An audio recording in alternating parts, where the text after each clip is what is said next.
everybody, Tiffany Solorio here for Live with Prima. Welcome back to another video. I am going to be altering a paintbrush, and I haven't done this in quite some time, and I love altering paintbrushes. It's so much fun.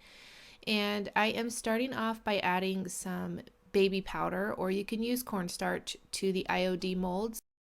This just helps the clay lift up from the mold a little bit easier, and I found this tip on YouTube.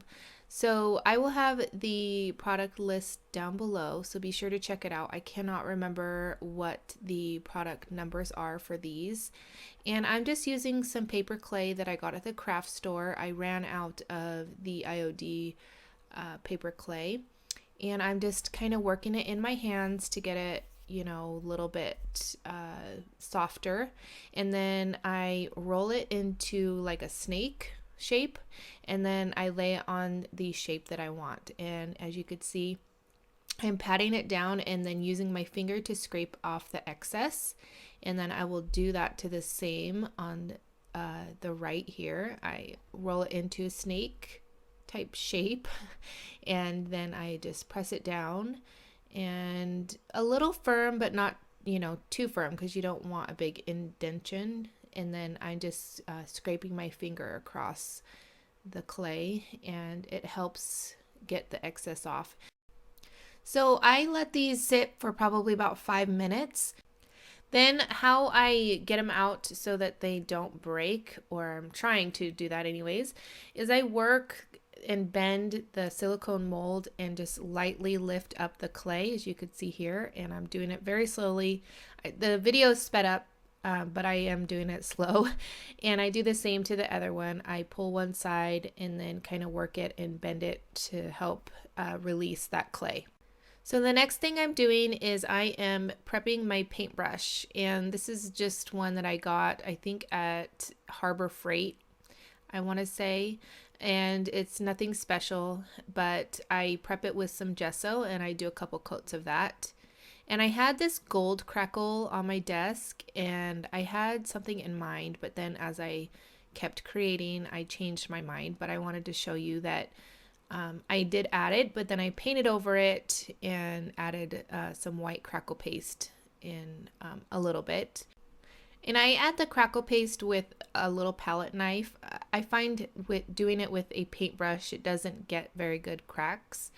And after it dried, I am now painting over it with some gesso. I do it very lightly, not a really thick coat or anything, because I am going to add the white crackle paste too, and then a lot of different colors and other mediums. So I'm not too worried if it's not covered up completely. And here I am adding the white crackle paste. So I'm going to like this a lot better. I like to add variations with the crackle paste. So I like to put some in some places thicker and thinner in others. That way I get really small cracks in some areas and then larger cracks in other areas. I think it looks really nice on a finished project. And a lot of this is going to be covered up, but it definitely helps create a lot of interest, and it adds to the end project. So you want to let your clay pieces dry probably for about a day or two, depending on what you use. I know there's fast drying clay and different types of clay, but this one I let dry probably for almost 2 days. I made these a couple days ago, but I wanted to use them for this project. So I am taking some heavy body gel and adding a generous amount to the back of these clay pieces, and I add them to my paintbrush, and it gives a lot of interest, and it creates a whole new look for the paintbrush. You don't have to do this, but I don't know, out of habit or something, I am going to dry brush on some gesso very lightly. I'm not being too particular and getting in all the little areas, but I just wanted to give it a little coat.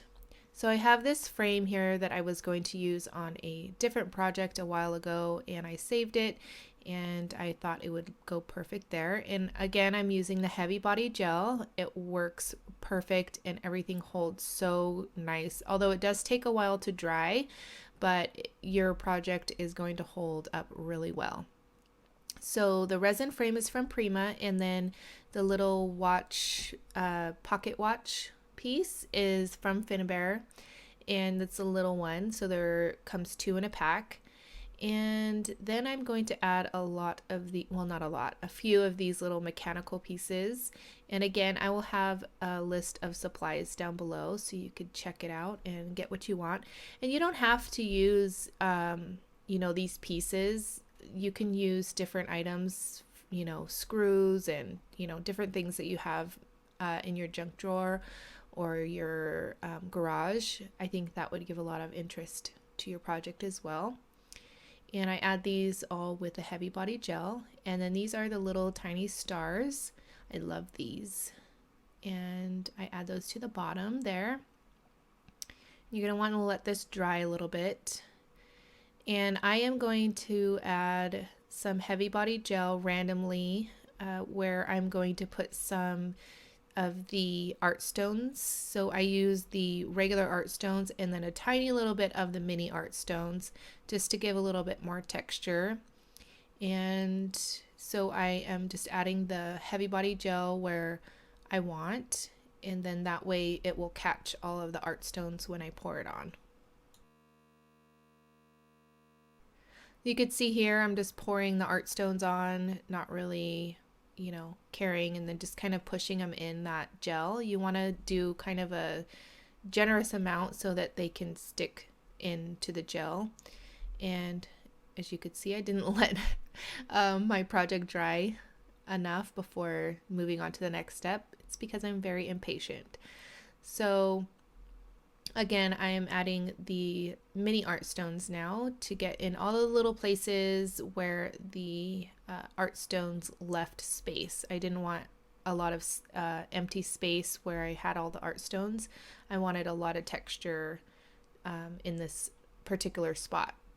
So again, you probably should let it dry a lot longer than I did, but I am taking some gesso and just painting over it. And I lightly paint over the art stones because I didn't let it dry quite enough time because I am very impatient. But this way, all of my sprays and other mediums that I'm going to add is going to sit nicely on the project.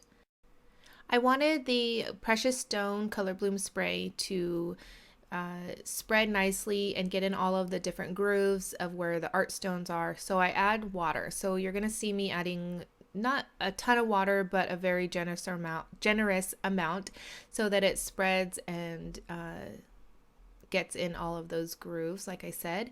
And I tilt it back and forth so that it can run where it wants to, and again get in all of those details. And I like doing this because then it creates more depth to your project when you let it go where it wants to. So I am adding some, I believe this is Dragonfly blue, and I'm running out, sadly. I need to get some more, but I wanted to add this color on top. And I just continue to add different layers of colors, and I go back and forth between the color and the water, and then between the Dragonfly blue and the Precious Stone. So you can see here I'm adding the water, and then I'm going to let it run. And I'm holding all of my embellishments in place because, again, I did not let them dry. Super impatient, but that's okay. It's dry now. It's the next day.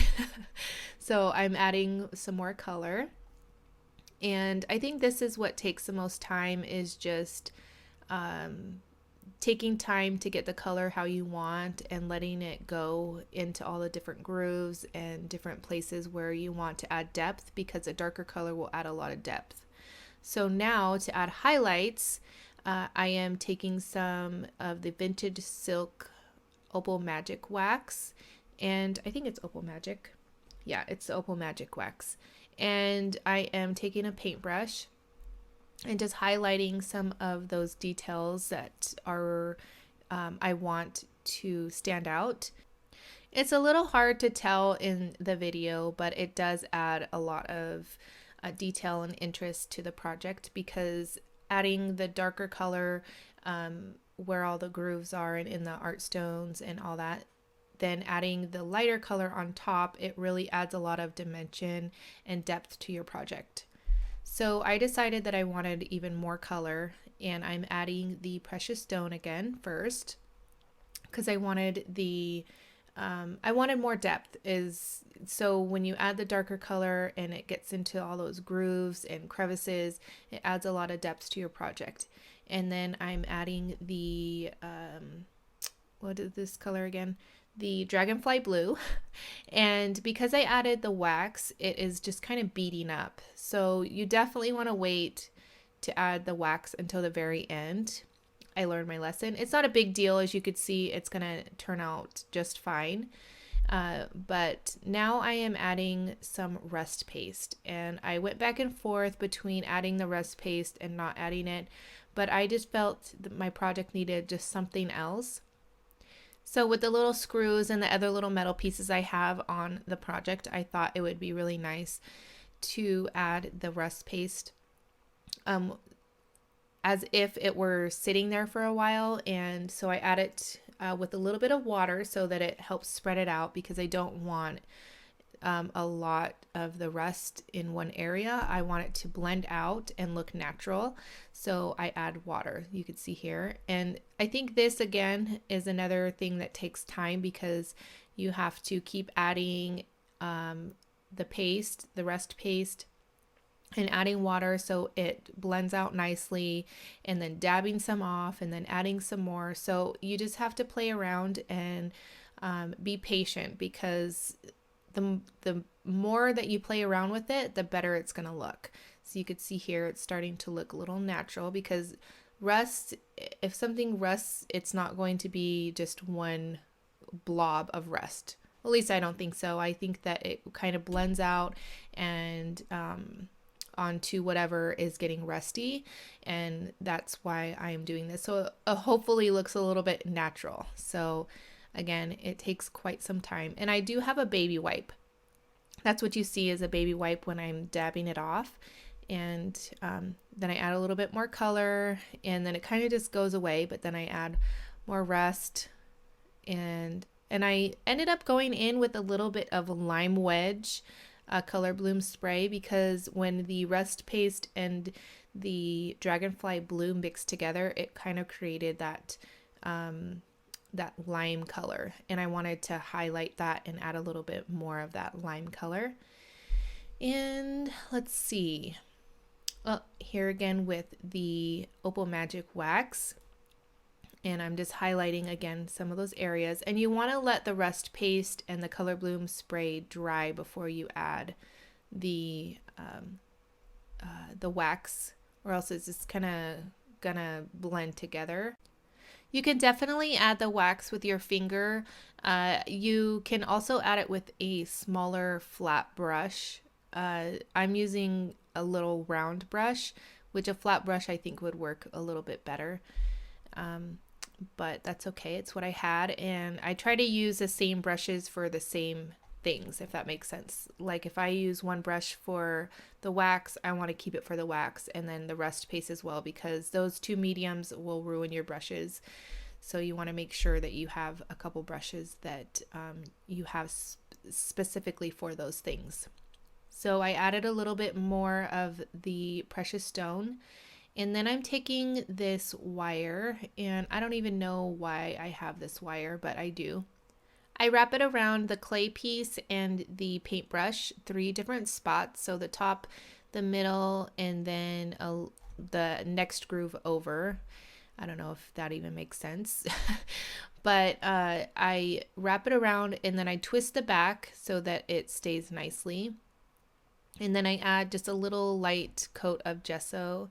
And then I'm going to take the rust paste and kind of make it a little rusty. So I'm going to add it with a little bit of water. So again, it blends out. And you could see there. I just thought it was a nice little detail to finish the project. And that will complete the project for today. I hope you guys enjoyed, and I felt like I was rambling a lot, so I apologize for that. I hope you guys learned something new, and if you are ever inspired by one of our projects and you make your own, I hope you share it on Create with Prima on Facebook. And I hope you guys have a wonderful day, and I will talk to you guys later. Bye!